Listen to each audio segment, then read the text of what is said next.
My name is Annie Schneider. I'm one of the co-chairs of Burlington Progressives, along with Gil Livingston. Recording in progress. And I just want to welcome you tonight. This is our Ward 3 City Council election, or City Council Progressive Caucus candidate forum. It's wonderful to have everyone here tonight, and it's wonderful to be here to hear from our great candidates. We have 5 people who are interested in seeking the progressive nomination for this city council seat in Ward 3. First, I'm going to tell you about the process. Each candidate will give an opening statement of 2 minutes, and then we'll go in reverse alphabetical order. And then the moderator will ask questions, and they will have 1.5 minutes to respond. Then we're going to have a series of rapid fire questions that they can agree or disagree with. And then lastly, there will be some time for them to answer your questions. So if you have some questions, you should put them in the Facebook chat, and we will go through the questions and find some common ones and ask them what you want to know. And then at the end, candidates are going to have 1 minute for closing statements. So that's what our program looks like tonight.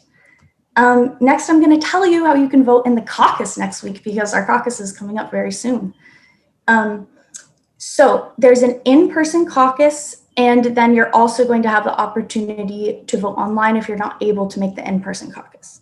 The in-person caucus is next Thursday, June 17th. Yeah, Thursday, June 17th at 6 p.m. It's at the Sustainability Academy parking lot, so it'll be outdoors. And at that point, we'll hear from the candidates, and people will be able to cast a ballot in person. Now, if that's not something you're able to be at, you can register in advance, and you can get a ballot electronically. You have to register to get that electronic ballot before the live caucus. So you have to register by 5 p.m. next Thursday. And we'll be putting that registration link into the chat several times. So feel free to check that out. Then you'll have a chance, if you're a virtual voter, to cast your ballot. You'll have until 7 p.m. on Saturday, so 2 days later, Saturday, June 19th. And then the results of the caucus will be posted on the Progressive Party website. I'd also like to remind people that the Progressive Party does not take corporate contributions or funded by normal people. And it would be great if you have a chance to pitch in. We definitely appreciate your help with all that we do. Our website is www.progressiveparty.org. And then last, I'd like to note that we're asking people tonight to use the Facebook comment thread just for questions at this time. So we're doing it a little bit differently. If you have comments, you can save them for the end of when people are done speaking. But right now, we're just asking that you use it to pose questions that you might want them to answer. And after this online event is over, you can pose comments, and you can also interact. The candidates might get on later and answer questions and things like that, if they're able to. That is all the information I have for us about this event. And with that, I'll kick it over to Rachel Siegel, who's moderating the forum. Thanks so much, everyone. Thanks, Annie, and thank you to all the candidates, the potential candidates, and to everybody who's out there watching this live, and to folks who are watching it after the fact. I'm Rachel Siegel. I use she, her pronouns, and I live in Ward 3 with my family. I'm a former city councilor and a happy member of the Progressive Party. I'm excited that we have this amazing party, and excited that there's so many people wanting to get involved right now. So we are starting with opening statements. I will be giving people 2 minutes for that. So I will set my alarm for 1 minute 45 seconds so that you get a 15-second warning. And we'll start with July. Go ahead, July. Hi, everyone. Thanks for having me here. My name is July, as Rachel said, July Sanders, and I have lived in Burlington and Ward 3 for 21 years. I use she, her pronouns. Um, I got into the political scene right when I moved here because Ruth Dwyer was running for governor. I don't know if you guys remember that, but that was a pretty scary time. And I moved here and immediately was like, this woman seems like a bad idea. So I didn't join the Progressive Party officially or let them kind of know who I was until maybe a decade later, but I got involved in campaigns and went to caucuses and fundraised. Since then, I have door knocked, I have canvassed, or that is canvassing, I have leaflets and lit drops, all sorts of stuff, phone calls to get involved. I'm really the things that are important to me are environmental and social justice, just to put that blanket statement out there. And what that means for me is really making sure that those who need the most support are getting the most support and they're not being exploited instead. And I feel that, especially in the last several years, those who do need the most support are the ones that are being exploited to make Burlington grow in a certain way that doesn't work for everybody. And I'm really interested in keeping that direction going, or not keeping that direction going, but keeping this other direction of moving towards helping those who really need the help. And then also focusing on in environmental sustainability, because that is going to affect all of us, and not in the same way, but it will affect all of us. So thank you very much. Thank you, July. Owen, you're up next.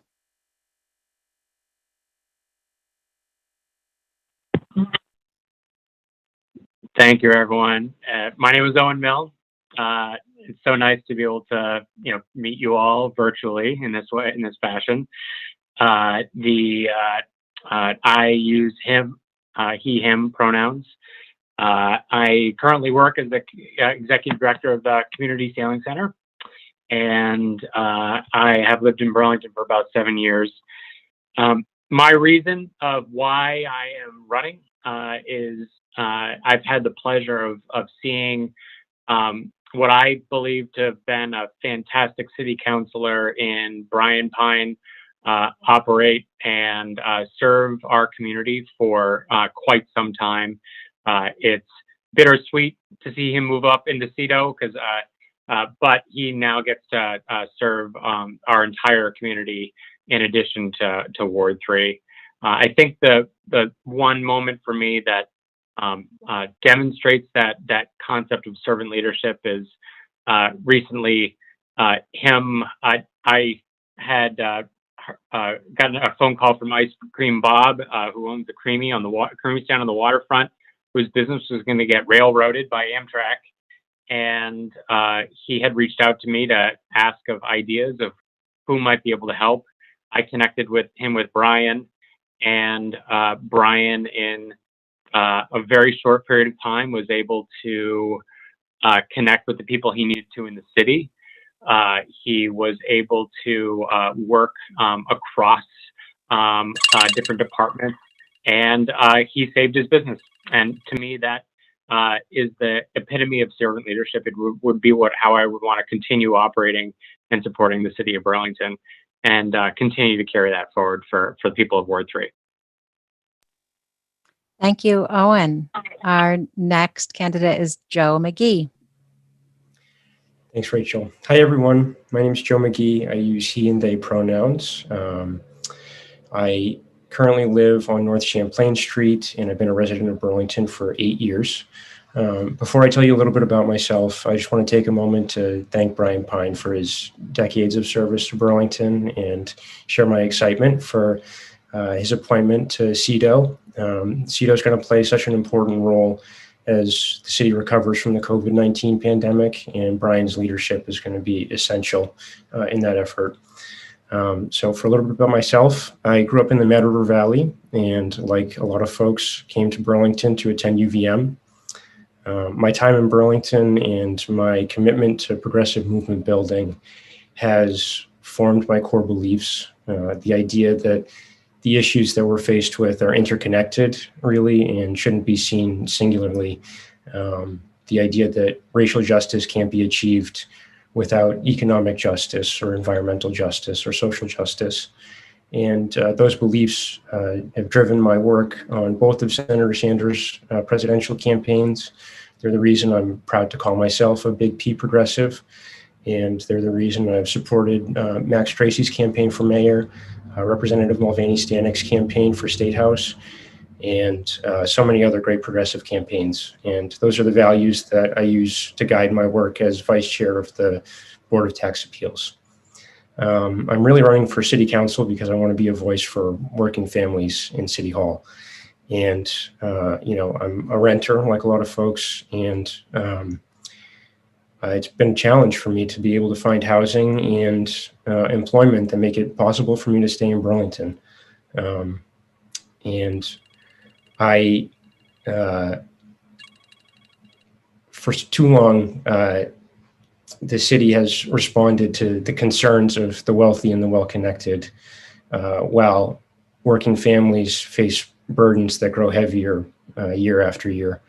And I think it's time that we reverse that trend and support workers and uplift marginalized communities and deliver true racial justice, environmental justice, economic justice, and social justice. So glad to be here tonight, and look forward to the conversation. Thanks, Joe. Next, we'll hear from Julie Masuga. Sure. I apologize for having to call in. I am currently at an Indigenous-led encampment trying to stop a giant tar sands pipeline out in Anishinaabe territory, but I will be back in Burlington very soon. I'm a queer 20 living on Pitkin Street, and I've been deeply involved in Burlington politics for a number of years. I've worked on the steering committee for Save Our Skies, has worked to try to get the F-35s out of our town. I've done extensive work with 350 Vermont as their co-director and fossil fuel resistance organizer to shut down fracked gas pipelines, as well as sort of get rid of the greenwashing that comes along with natural gas, and try to stop the spread of that throughout the state. I've been a big advocate for community voices for immigrant rights, working on policies like No Mas Prole Migra. And I've been most recently really involved in the Battery Park movement, which is working to both defund the police as well as to remove abusive officers from the police force. I spent the past several years disrupting pipelines, coal plants, ICE operations, nuclear bombers, and advocating for mutual aid, Indigenous sovereignty, houseless solidarity, Black liberation, and police abolition. So I guess that's just a few examples of the things that I do in Burlington, but I really enjoy getting to meet the people and doing mutual aid. And, we did mutual aid out of the mayor's parking spot because he wasn't really serving the people of Burlington. And I think that if I was on the council, I could better represent some of the more marginalized voices that are not being heard, and give voice to folks, to real people, rather than development plans. Thank you. Thank you, Julie. Ryan, you're next. Hi, everyone. I'm so glad to be here. My name is Ryan Adario, and I live on Main Street. I've lived in Burlington for 8 years. I feel like, just excuse me, I need to kind of have a hand on my dog a little bit so he stays calm. But I moved here from New York 8 years ago because I fell in love with a native Vermonter. Happy Pride to everyone who celebrates, by the way. My work in the city of Burlington has focused mainly on issues of affordable housing and advocacy for domestic violence survivors. I've also done a lot of fundraising for other organizations in the community. And all the while, I have been teaching dance and theater at the Flynn and Vermont Stage, and also a lot of local schools and institutions. So through that work, I've been able to reach a lot of different parts of our community that live very differently than I do. I have loved living here so much. My partner and I purchased a home here 4 years ago, thankfully with the support of family. And it's a struggle. It's still a struggle. And I have seen how hard people work in this city and how they're just not able to do it. Meanwhile, I love going to restaurants. I love drinking craft beer. I love seeing music live in this town and having a great time with my friends. That lifestyle is absolutely unattainable for so many of our neighbors.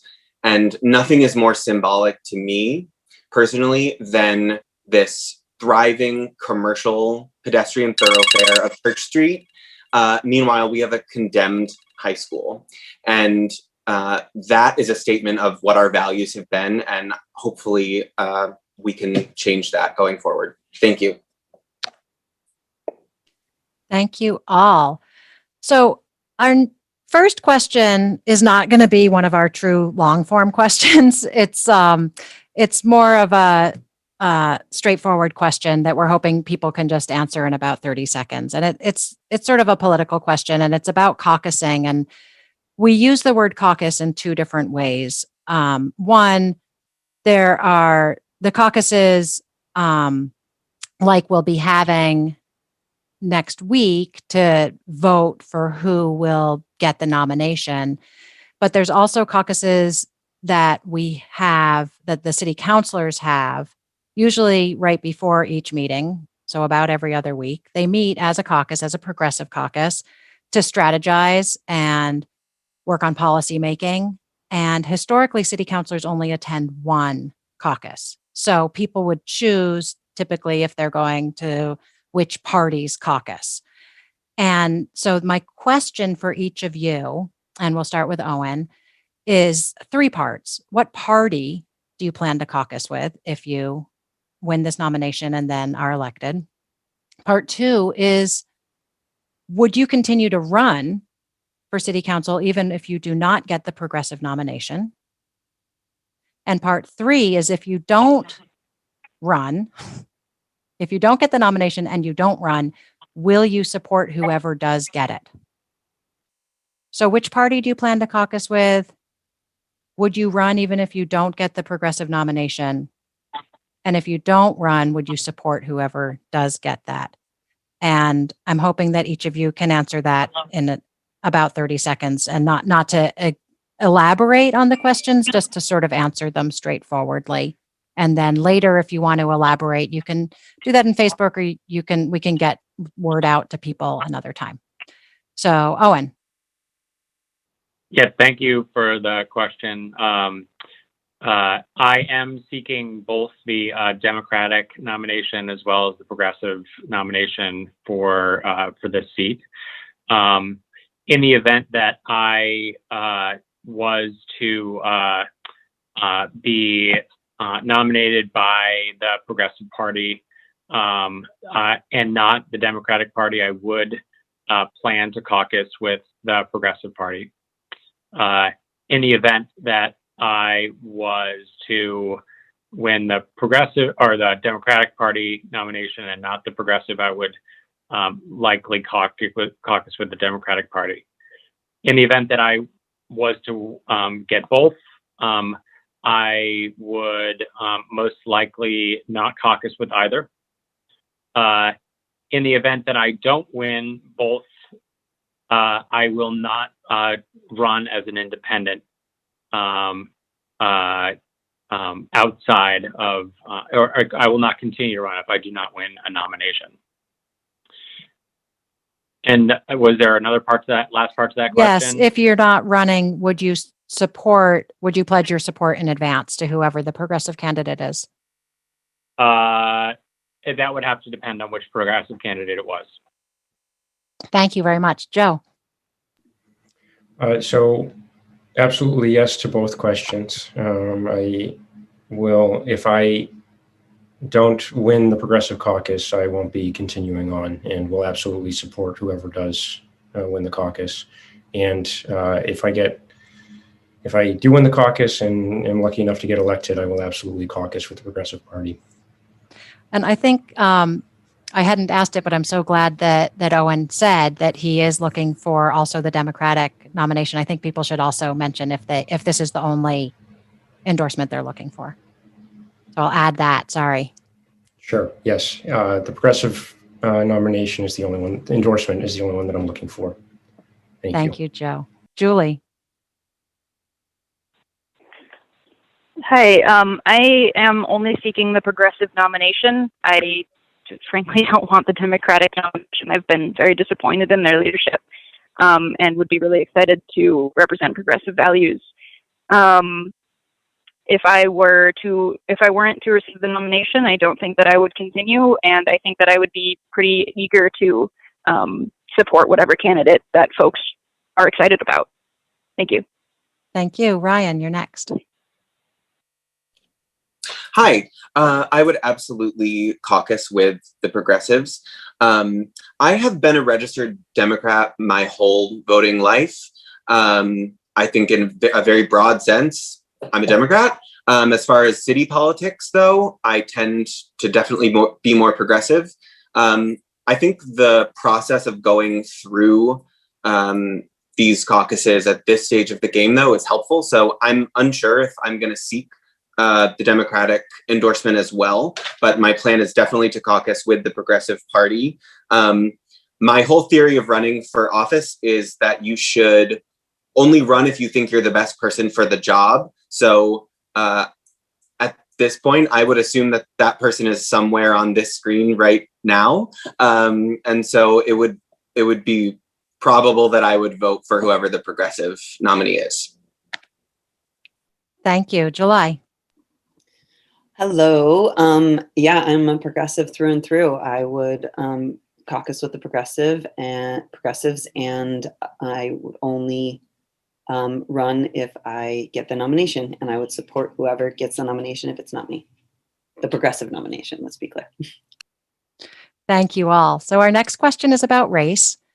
We are hoping that you can share your understanding of racial equity, what role you see yourself playing in the movement for racial justice, and especially the movement for Black lives, and how your role and your understanding will inform your policy making as a city councilor. So please share your understanding of racial equity, what role you see yourself playing in the movement for racial justice, and especially for Black lives, and how will that inform your policy making as a city councilor. And we now will have 90 seconds for each question. So I will be setting my timer for 1 minute, 15 seconds to give you a 15-second warning. And we're starting with Joe. Sure. So I view racial justice as something that needs to be discussed in every corner of our government. In terms of policy making, every issue that the council faces needs to address racial justice. We can't continue to have a piecemeal approach to so many of the issues that we face, but particularly when it comes to dismantling systemic racism, that has to be a paramount importance and top priority for the city government and the council. And as far as my role in the movement, I've participated in the protests at Battery Park. I haven't taken a leadership position with the movement because I don't feel like it's my position to do that. I feel like I can best serve the movement by amplifying Black voices and doing my best to learn how I've benefited from a white supremacist culture and do my best to counter that at every turn for me. So that is how I'll approach it on the council. And yeah, thank you. Thanks, Joe. Julie, you're next.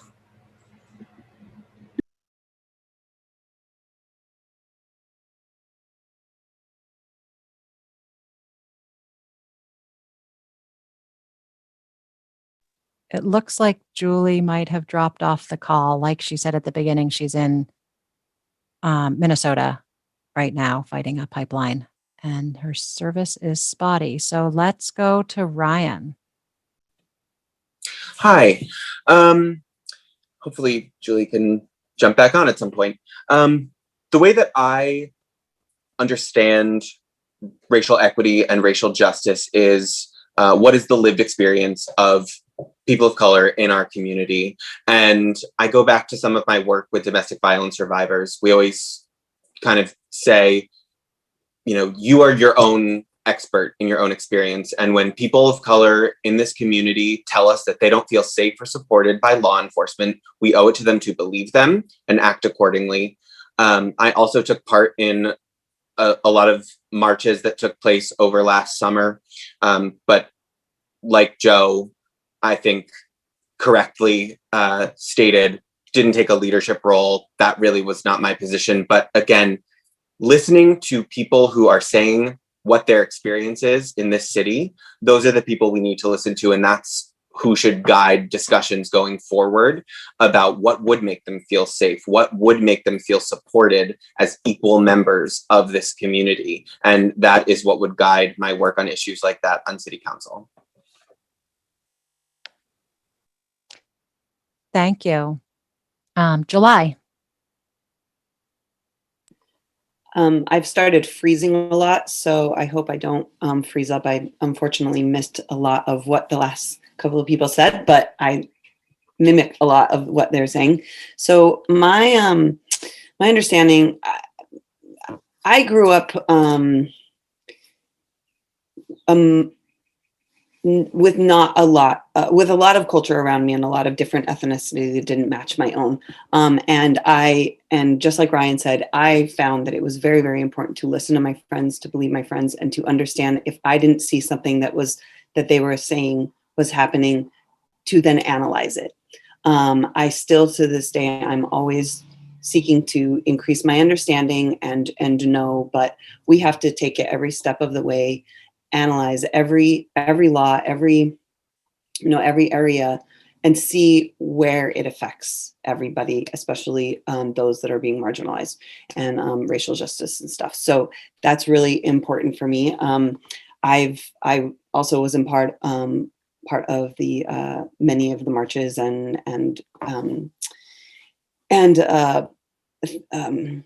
the marches that went on last summer. I've been working on racial justice before that, though, and also just really seeking to grow my own understanding all the time. And where I would take it going forward is continue to go the path. Sorry, I'm losing my train of thought here.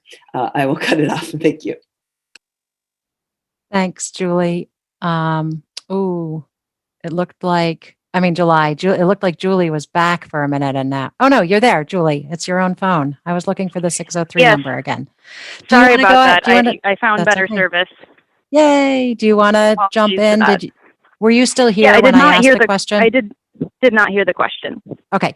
I will repeat the question, and then Owen, why don't you answer, and then we'll have Julie go last, just since she's just joining us back in. So the question was to please share your understanding of racial equity and what role you see yourself playing in the movement for racial justice, and especially for Black lives, and how will that inform your policymaking as a city councilor?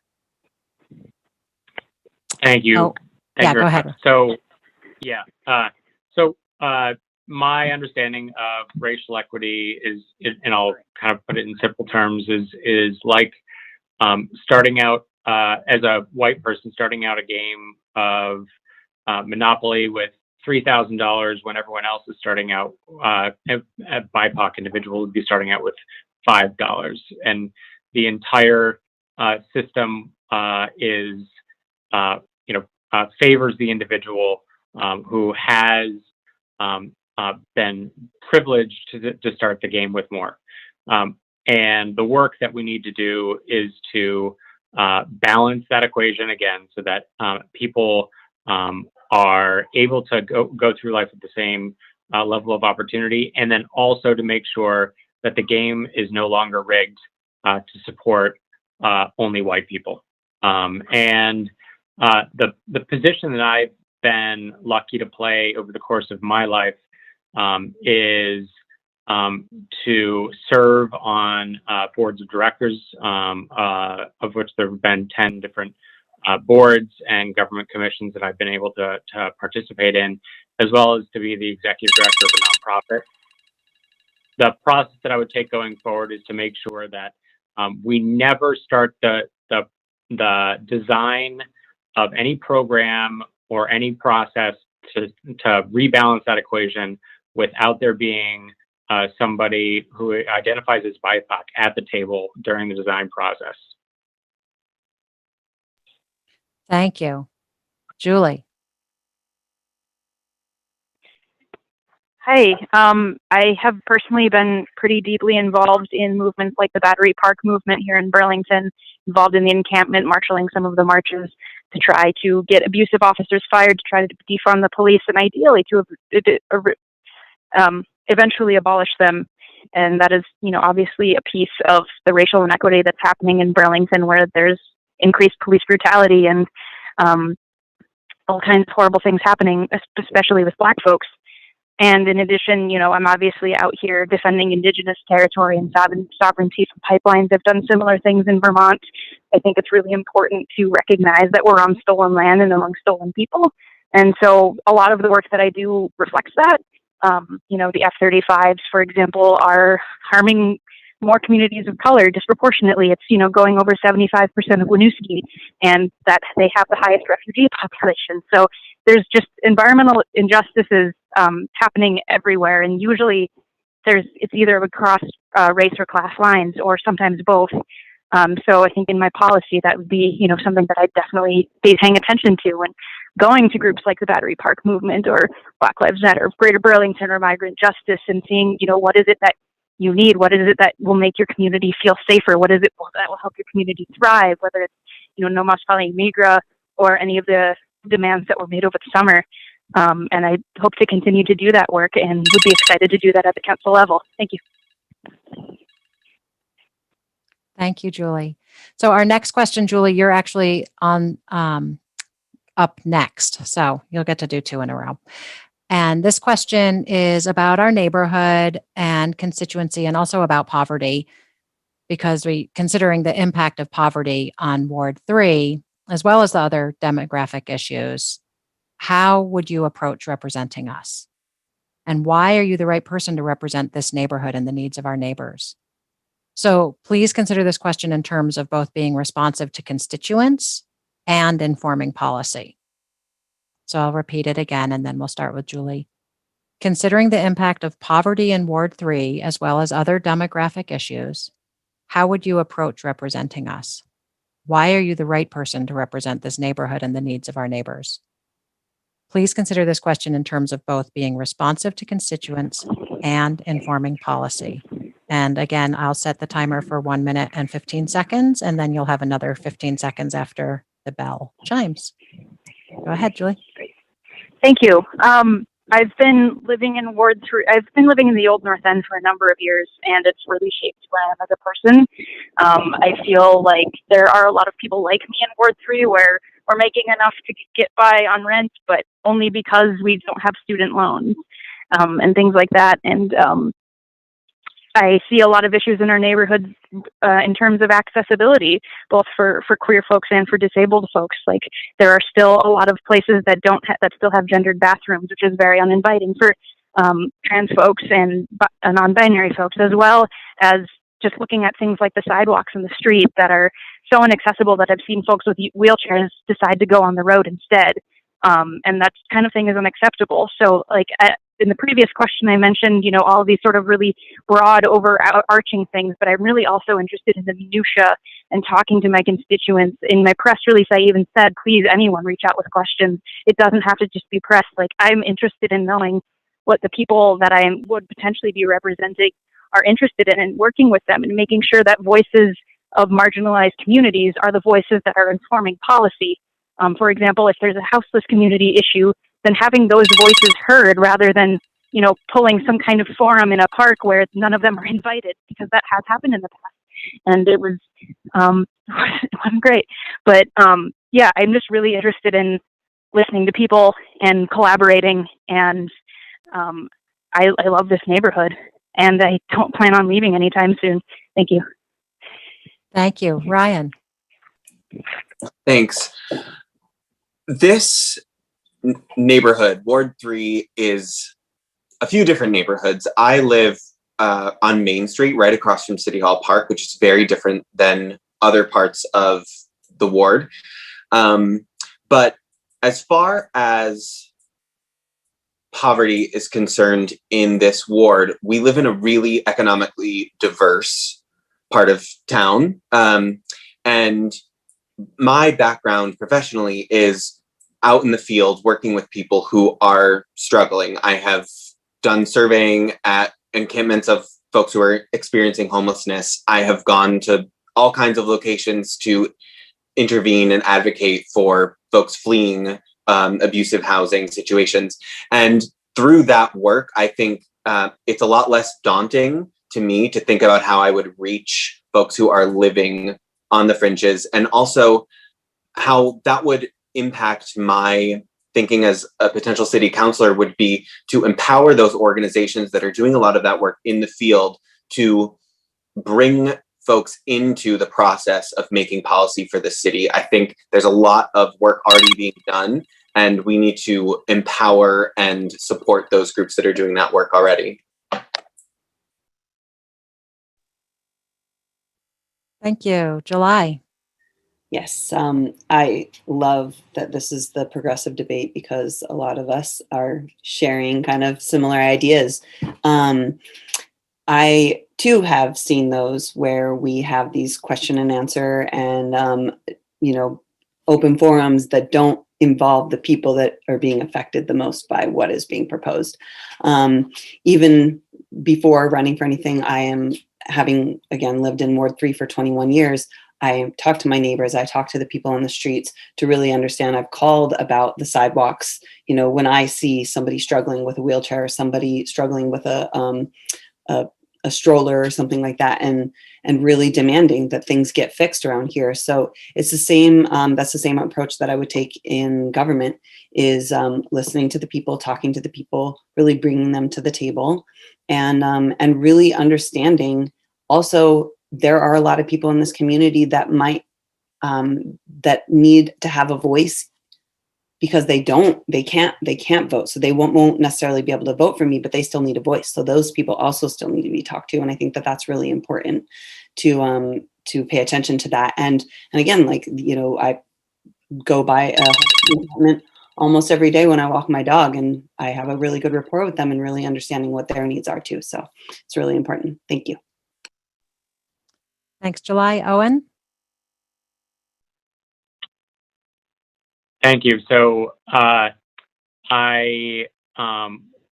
echo what many of my colleagues have kind of articulated in this regard, and I too would spend a ton of time online through all of the front porch forums and social media to do the best I can to engage all the populations of Ward 3 to truly understand and drill down to and listen and understand the issues that they have in things like putting food on the table and the things that keep you up at night, and really get a good understanding of what those are and move into the process of bringing those voices to City Council. I think that's one of the things that is the most important aspects of servant leadership, is to listen and to elevate those voices beyond my own. And then the important part too is that to make sure that those individuals and the people of Ward 3 are incorporated into the process of identifying what the solution is, and not necessarily just pulling a solution from another community from across the country, but to actually work to design and create the solution based on what I hear from the people in my neighborhoods. Thank you. Thanks, Owen. Joe? So I view economic justice as kind of the thing that drives me the most. And I see the needs for that in Ward 3 especially. We need more affordable housing, and not just affordable housing, but safe housing. And we have a lot of young families in Ward 3, and part of economic mobility is ensuring that people have safe means of transportation, that they're able to find parking that's close to where they live, that they're able to be close to childcare. So these are a lot of the issues that I've focused on in my past experiences, and will drive my work as a counselor. And that means not just reporting what's going on in the council, but showing up where people are gathering and hearing what they have to say and what their needs are. And that's outside of traditional spaces where people normally express their satisfaction or dissatisfaction with city government. And so that is what my campaign is going to be about. It's going to be about building the kind of base that is important and necessary to actually do the work of a counselor and represent the neighborhood.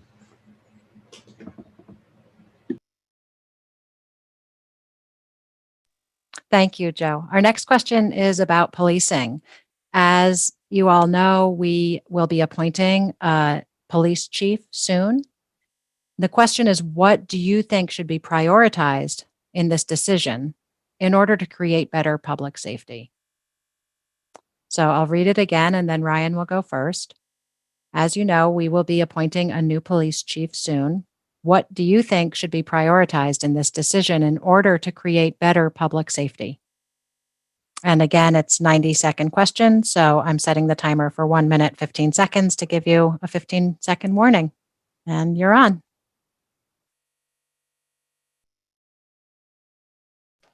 Sorry, had to find the unmute button. Thanks. So a few things. I think the key to the hiring process is transparency. We need radical transparency, especially given what has gone on with the police department in this city over the last couple of years. I think knowing exactly what that process looks like, what the qualifications are of the candidates is important, but it's also equally important to have buy-in and input from the people who are most vulnerable and most affected by some of the issues that we've seen stem from our police department in recent years. So we need folks of color, we need queer people, we need absolute buy-in from all of these communities, because that is who has the most interaction with the police department, and so much of it is negative. And how do we know that? Because they keep telling us. So we need to listen to them and allow them to be a part of the process that hires the next person who will lead the department. Thank you. July. Thank you.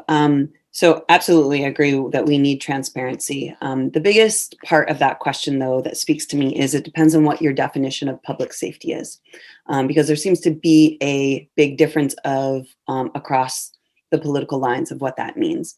Political safety to me means that people are not afraid to walk down the street, and people are not afraid to call the cops if they genuinely need help for something.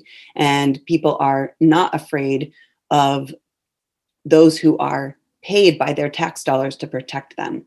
So that is a really, really important thing, is that when those that are paid to protect us do not protect us, and in particular, certain groups for sure, but there's a lot of people for many different reasons might have history with police that is violent, and you know, and their privilege got them out of it. I know I have some experiences like that where my privilege got me out of it. And so it's really important to know that public safety is making sure that people feel safe, people to call the cops if they need the cops, but really that there's also other processes. So I'm looking for somebody, a chief of police, that understands that and really wants to work with the community to actually make sure the community is safe, so that we actually avoid creating new crimes. So we support the people in the community as opposed to just looking for crimes where they may or may not exist and then adding violence. Thank you.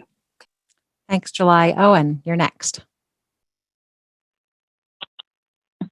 So Rachel, I just want to make sure I got the question right, that it is the aspects of the police chief as an individual that I would prioritize, correct? It's open a little bit for interpretation. The way that the committee wrote it is, what do you think should be prioritized in this decision in the appointing of a new police chief? In the appointing of a new police chief. Okay. I would say as it relates to the process, is that it should be fully transparent with that allows all of the, including the weighting of the decision, so we all can understand those things that are important in taking a look at who's going to be taking that over. I would say I do want to weigh in that I think the things that are really important as relates to this is to find the individual who is not necessarily coming with 40 years of experience as a police chief.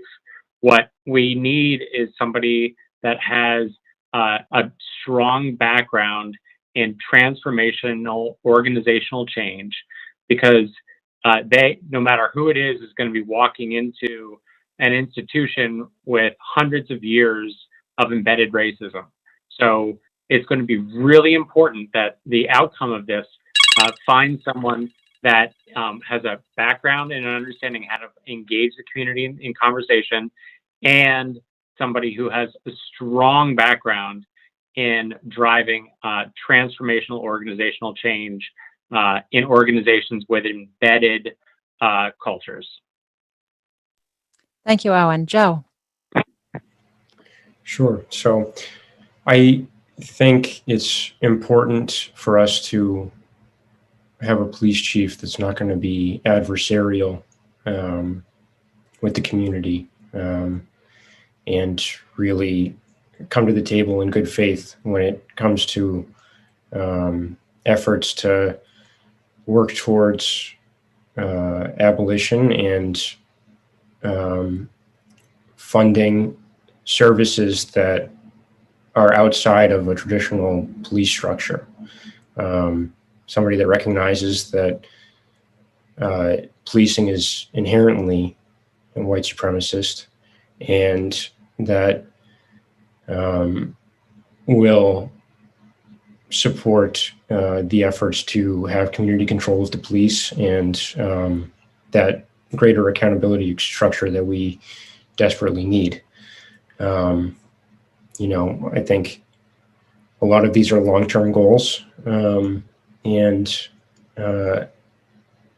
you can recognize that it's not going to happen overnight, but we need somebody who can work with the community to really make that happen. And so that's really what I would look for in our next police chief. Thank you. Thank you, Joe. Julie. Thanks, Rachel. This is something I've thought a lot about and would agree that abolition would be the end goal. But I think in terms of what we're doing right now, it's not necessarily a question of like who's qualified to be the best police officer, because we already know that that's a system that's not working. But if we really want to look into safety and preventing crime, we need to meet people's needs where they need to be met, like supporting mutual aid networks, supporting defunding the police and moving that money elsewhere. So I would really try to prioritize someone who understands that the best way to keep people safe and prevent crime is not to add more police officers, but to invest those funds into communities so that crimes don't have to happen in the first place, because a lot of them are just driven by poverty. So that's one piece of it. And in addition, I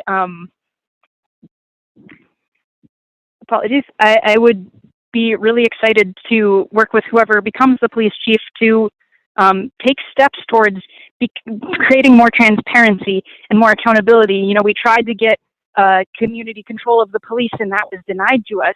So the police are basically policing themselves, which is like telling a second grader he can grade his best friend's test. Of course he's going to lie.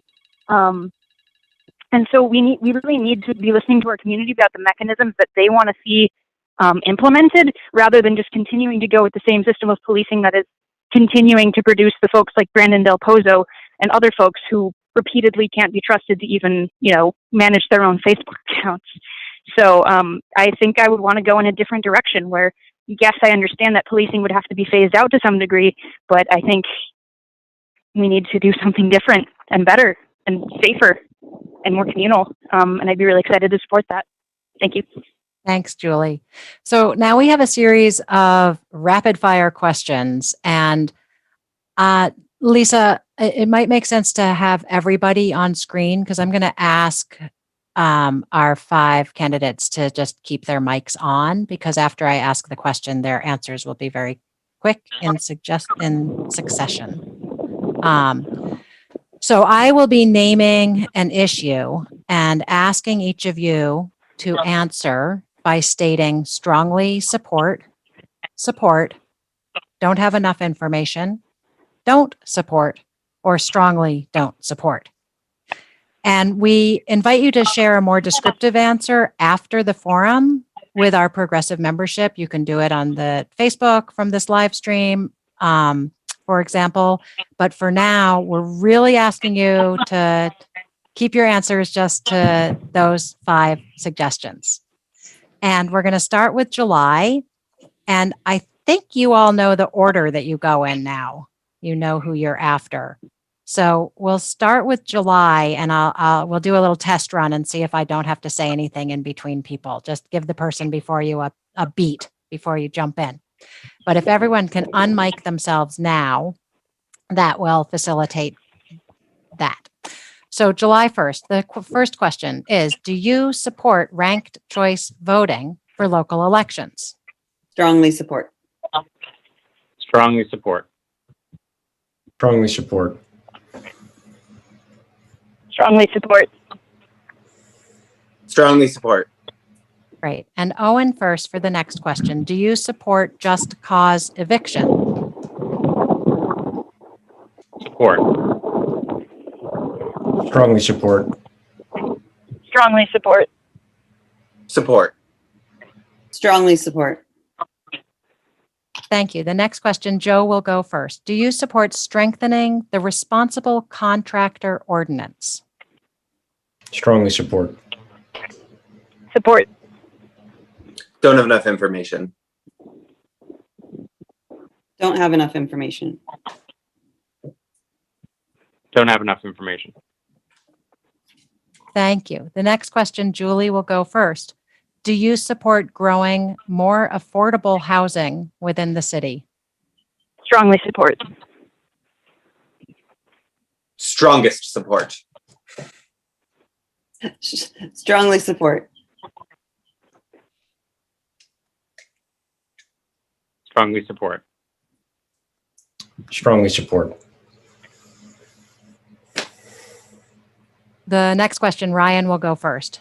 Do you support a publicly run and unionized waste consolidation program in the city so that all landfill, recycling, and compost would get collected by the same vehicle, city run and unionized? Ryan. Support. Support. Support. Strongly support. Support. Support. Sorry. And I think that was a strongly support from Joe. Okay. So this says Joe first, but I think I got myself confused. Uh-oh. I'm certain that I'm confused now. July should be first for the next one. Do you support weatherization requirements for rental units within the city? Is it me first or Julie? Sorry. Okay, sorry. July. Strongly support. Strongly support. Strongly support. I helped write it, so strongly support. Strongly support.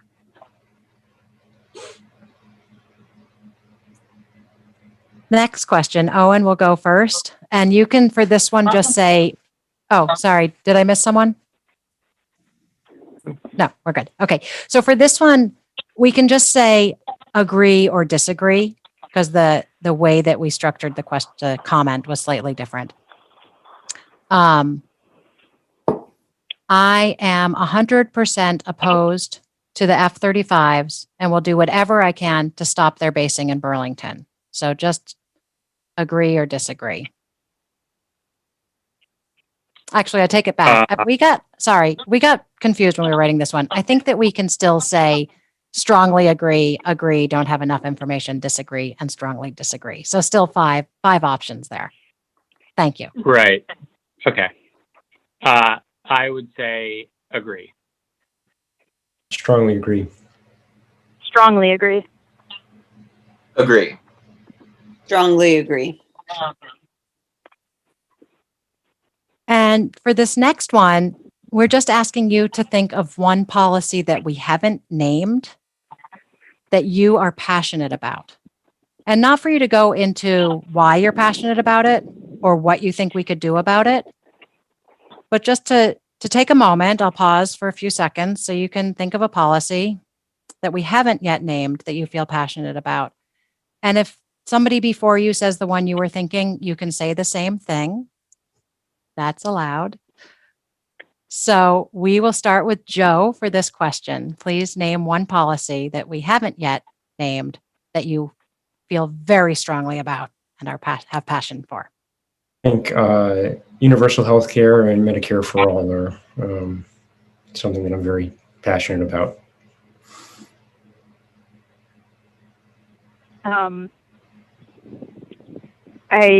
We've done some work on trying to ban new fracked gas hookups in Burlington, and that's something that's going to be crucial for the fight against climate change, or at least the worst effects of it.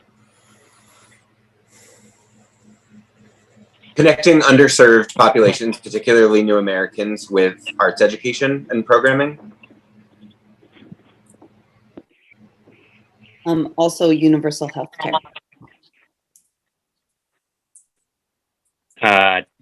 Seeing as how most of the Old North End is not wheelchair accessible, I think I would be interested in looking at ADA compliance. Great. Thank you. I would love for all of that to happen.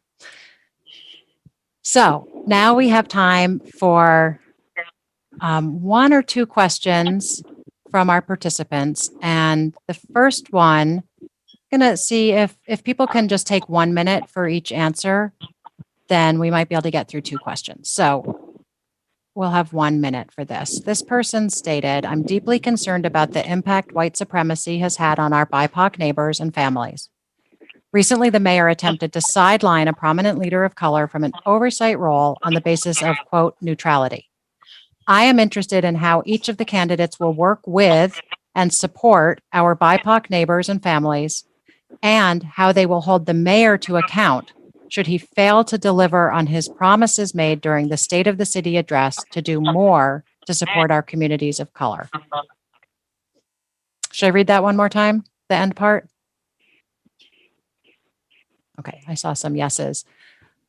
I'm interested in how each of you will work with and support BIPOC neighbors and families, and how you will hold the mayor to account should he fail to deliver on his promises made during the State of the City address to do more to support our communities of color.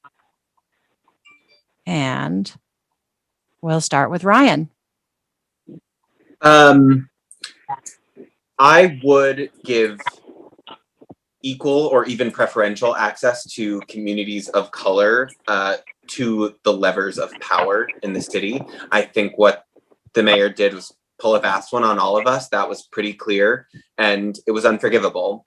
I think it was definitely something that has stuck with me, and I know it's stuck with a lot of my neighbors and friends in the community. And we need to continue to talk about it, because that is something that is one way that this administration's values have manifested, but it's indicative of a larger value set. And I think we need to keep talking about it in order to move the needle. Thank you, July. Oh, sorry. Yes, I completely agree about talking about it. I'm going to start with the second part. Is holding the mayor accountable is by actually pointing out when he makes those mistakes and really really holding him to that, because I think too often, especially in our society, especially with white males, people will say, oh, they made a mistake, but I don't know how to broach it, but really just not letting things down and just saying, you did this has to change, this has to change, and being relentless, and bringing voices to the table, constantly holding forums, like holding space for the BIPOC families and community members to make sure that their voices are heard and uplifted in any way possible, and especially things that are directly affecting them historically or just in general. Thank you. Thanks. Owen. Thank you. So I had the benefit of going through the process this year of creating a scholarship program at the Sailing Center specifically for individuals who identify as BIPOC in our community. I worked really closely with the Trusted Community Voices to create it, and as a result, we've seen a 400% increase in registration in our programs. And the experience that I've had in that is that our organization would have failed to have an effective outcome if we hadn't engaged those community voices in the process of creating it. We would have failed every single time.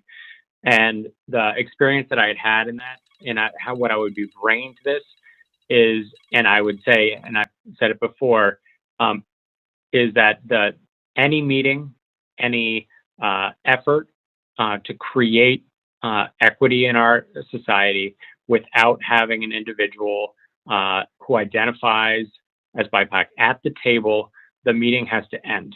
So often we move forward in creating the solutions without having people represented that are part of moving that solution forward. And that is something that I would bring and make sure that we just stop doing altogether. As it relates to accountability, the position of this is to, in my opinion, as it relates to servant leadership, is to bring the voices of people from Ward 3 to the public forum to show them exactly how much they are displeased with whatever the decisions are in the mayorship on those decisions that come up. Yep. Thanks, Owen. Joe, your turn.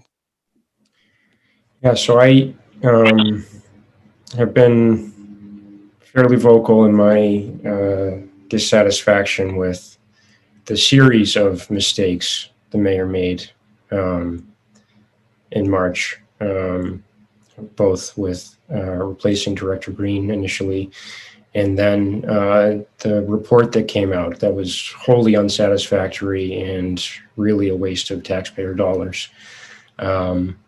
And so I will continue to be that voice on the council and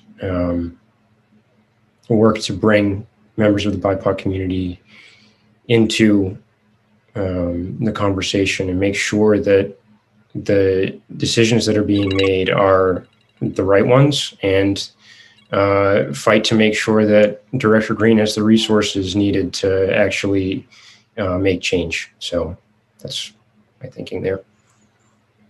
Thanks, Joe. Julie. Thanks. I really appreciate that this question is phrased the way that it is, in asking how we would keep the mayor accountable. And I think that speaks a lot to the progressive values that we're trying to uphold here, that the mayor clearly isn't. I mean, he was doing a great job. We'd be like, oh, how can we better support him? And that's just not the case, because he has not supported us. Apologies, there's a van blasting music behind me. I will walk away from it.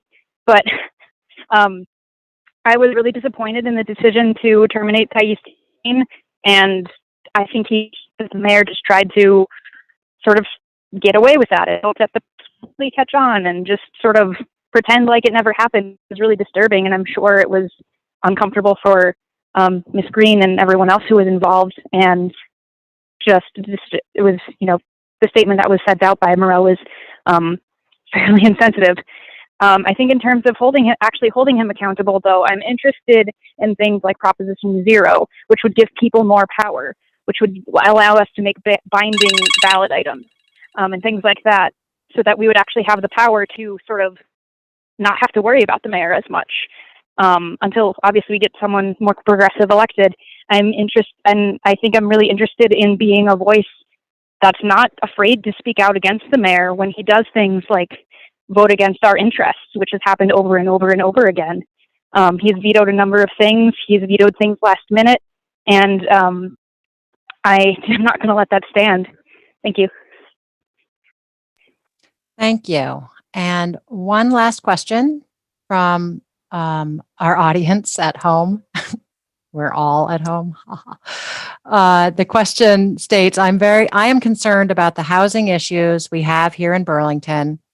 How will you be addressing the housing issues? What ways will you help rents be lowered in Burlington? And I'm adding on to that, do you believe in rent control? So we are going to start with July. I'll read the questions again. How will you be addressing the housing issues in Burlington? What ways will you help rents be lowered in Burlington? And do you believe in rent control? And July, whenever you're ready. Thank you. So yes, I do believe in rent control. And I think one of the biggest things when it comes to the housing crisis and addressing that is that when we focus on affordable housing, the way that we calculate affordable housing doesn't work. So we take the average of all of Burlington residents, and then for the income, and then we create the medium there. That's considered what is the lower income. So, but if you take what is affordable in the Old North End versus what is affordable in the Hill section, and then you just come up with the middle of that, it's not going to be affordable for the majority of the people, especially in the Old North End where we have the dense population that we have. So we really need to be able to calculate it differently, and we actually need to focus on the neighborhoods and what affordable housing really means for where these structures are being built or being changed. So that's the biggest thing. Thank you. Thank you. Owen. So while I support the idea of rent control, I think that we need to also keep in mind that Burlington operates within the larger structure of the state of Vermont. Those sorts of decisions do need to go to the state level, and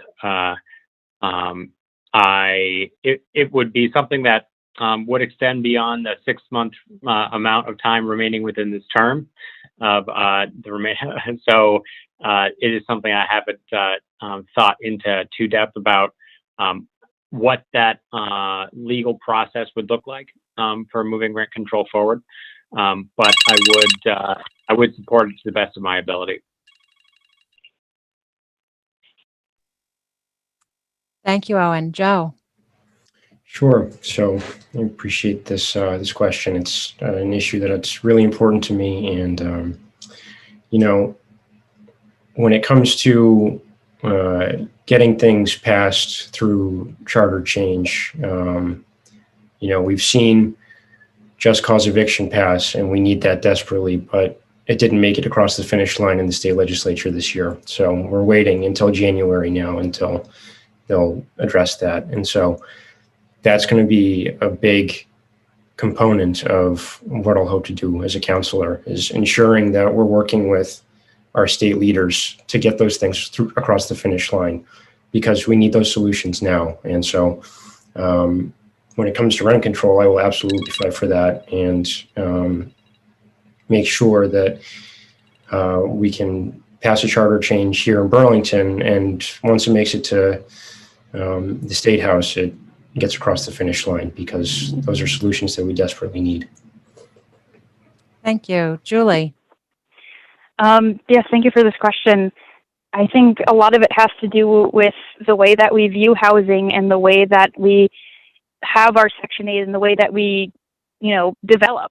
We've got things like the new North End, which is turning into suburban sprawl, and everyone has their own home and their own yard and their own driveway and their own individual thing, rather than encouraging folks to live in multifamily homes, which I know is not everyone's jam, but both for the climate and for economically. It would be better for us. We've got things like the infamous mall pit, which was supposedly going to have affordable housing at the top of it when it was maybe going to get built, but that was starting at $1,000 per month, which no one I know can afford that, or no one that I generally talk to who's still a renter can afford that kind of thing. So I think a lot of this is about thinking about what we're doing with housing, and in addition, considering our houseless friends who can't, they're unable to get benefits, they're unable to get support in being houseless until they are chronically houseless. There has to be a number of months where they're houseless before they can even get help, because they're not considered houseless yet, just because they haven't been houseless for long enough. So I think it's a lot of reimagining to do, and I'd be excited to do it. Thank you very much. And Ryan. I'm so glad this question was asked. Housing is something that has been at the forefront of a lot of my work in the community. When I was at Champlain Housing Trust working in resident relations, or as the economic justice advocate at Steps to End Domestic Violence, housing is everything. Housing is security, it's healthcare, it is sometimes a connection that otherwise does not exist to other services that we can provide as a community. It's so closely related to so many other issues that I think it is of the utmost importance to any work that we do in the city, is making sure that we get people housed, but we need to invest in permanently affordable housing. That's really important. And also we need to have wraparound services. So a lot of the issues that people face with regard to holding on to their housing is because they don't have the support that they need from organizations in this community that are desperate to do that work. So the city needs to invest in those organizations to keep people housed once they have secured housing. Thank you. That was great timing. I don't know if you heard the alarm on my phone, but for some reason it like made the tiniest little sound. So it was just good luck. It was just good luck. Perfect. I was just going to try to reset it for 1 second and make it go again. So we are on to our closing statements, and we're going to start with Owen for those. And again, it's a 1-minute closing statement. So again, I'll set the timer for 45 seconds so that you know when to start wrapping up. Owen, whenever you are ready, you can begin. Thank you. So I really appreciate this opportunity to be able to speak with you all. This is something that I've haven't been thinking about for a long time, but it really was, being able to carry on Brian's legacy of servant leadership and his service that he's provided for our community through to the remainder of his term. I am, will hold that concept of service directly to the people that I serve as the core value and the reason I am doing this. That means that you'll be hearing front porch forums from me that don't go on to a long diatribe, but inquire and ask questions of everyone. You'll be hearing a lot from me if I was selected to move forward and be a representative in City Hall. Thank you very much. Thank you. Joe. Yeah, so I want to thank everyone for tuning in on a Wednesday night. And I want to thank you, Rachel, for moderating, and Annie for hosting as well. I'm running for City Council to be a voice for working families in City Hall. As somebody who's experienced the struggles of trying to find housing and employment to stay here in Burlington, it's been, for far too long, the city has really only listened to the wealthy and well-connected when it comes to their concerns. And I really hope that I can continue to build on the progressive movement that won us a majority on the City Council. And I hope to have your support at the caucus next Thursday. Thank you so much. Thanks, Joe. Julie. Thank you for this amazing opportunity and for being patient with my tech problems. Those won't be an issue once I'm back in Burlington. I really want to run for this position, not to give platitudes about progressive ideology or vague ideas of maybe what the future should look like without any concrete action steps to take behind them. I want to bring in people and work with them to create the policies that are going to make their lives better.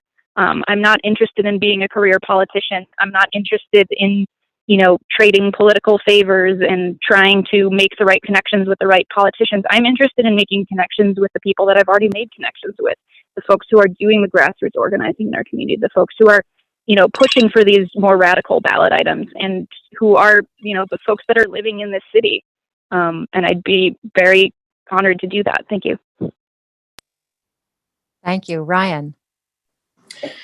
Thank you so much, everyone, for being here. I've so enjoyed this. I've only been a politician for about a week now, so I think this went well. It was fun. And I decided a long time ago when I started to have an interest in politics that I would only run for office if I felt like I had something to add or I had skills that would help me to serve my community. I feel like that. But I think service is the key. So I want to hear from voters in Ward 3. You can email me. I want to hear what's important to you. I want to share some of my ideas. ward3ryan@gmail.com or ryanisrunning.com if you want to check it out. I really want to connect, and I hope to earn your support and learn about what that support would be to you, would mean to you. So please reach out. Great. And July. Yes, thank you everyone for tuning in. And I care deeply about this city, and I especially care deeply about Ward 3, this neighborhood that I've lived in for 21 years. And I really care about the people who live here, and I want the city to function for the people in Ward 3 just as well as it functions for the people in other areas. That often doesn't seem to be the case. And I really want to focus in on a lot of the environmental and stuff that's happening. I went to UVM for environmental studies. It's really important to me. I worked for CSWD for a while, really focusing on the importance of bringing that in so that we are not getting out of control, and then really hammering in on the racial justice, looking at every area. So thank you very much. Thanks to all the candidates. We have some information now from Annie. Thanks so much, everyone. It's been a joy and really inspiring to hear from you all. It's great to be here on a Wednesday night and talking about progressive ideas and hearing from people who are so passionate and interesting. I'm going to give people information about how to vote in the caucus. And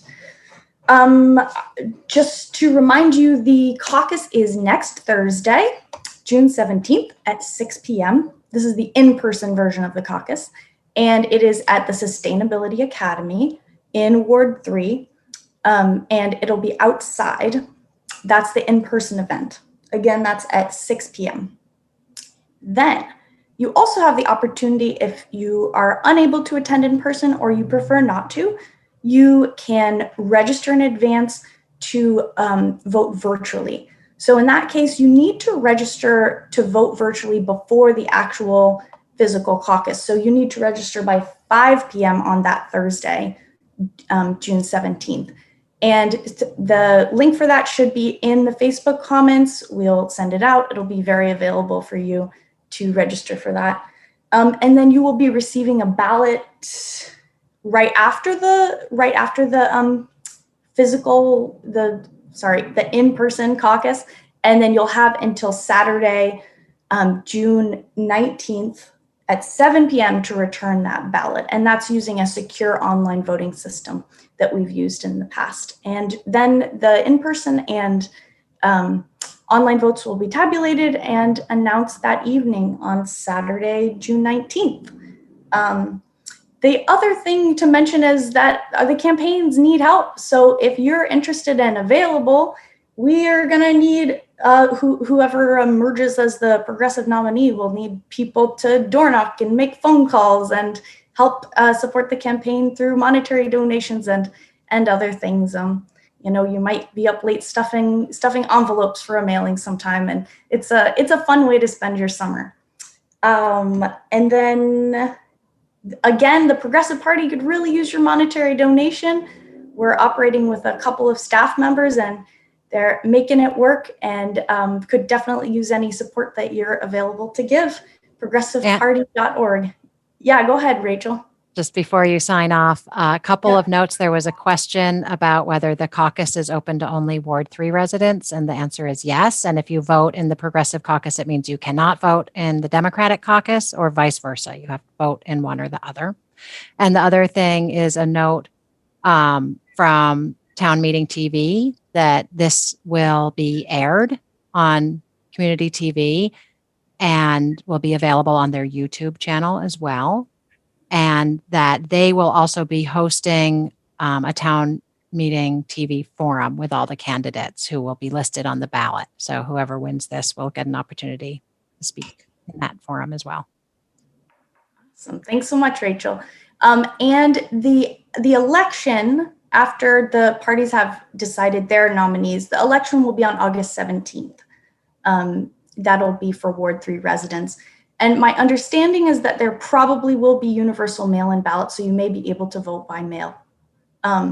So either way you vote, I hope you participate in this election. Thanks so much for being with us tonight. Feel free to reach out to the candidates and ask them questions, and continue fighting the progressive fight. Thanks so much, everyone. Good night.